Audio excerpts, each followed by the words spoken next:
Hey guys, welcome to your 37th tutorial on XHTML, and today we're just going to have a quick look at text areas. As you see, I've made a form. In here I've put in please fill out your details, and then I've put a break because I don't want this details sitting right here beside my text box, okay? So a text area basically is where you can submit your details, tell things about yourself if you're going for a job or whatever. It's just a box. Now, in this case, I call it details because I want details. And in here, this will show up inside the box. Please enter your details here. Now, size-wise, I've given it 10 rows and 20 columns. So it's going to be 10 by 20. Okay? So when you run this, this is what you're going to get, and then you can enter all your details whatever you like here.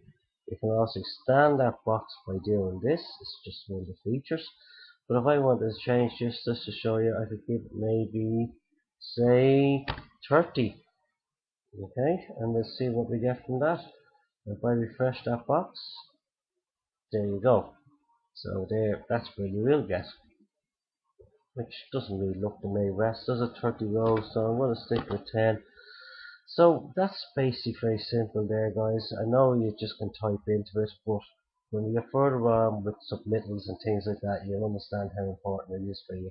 So I hope you enjoyed this one. Again, it's just called a text area. Go to here. This is all you have to do. Your rows, your columns. There's your details into there. Okay. Thanks for joining me, guys.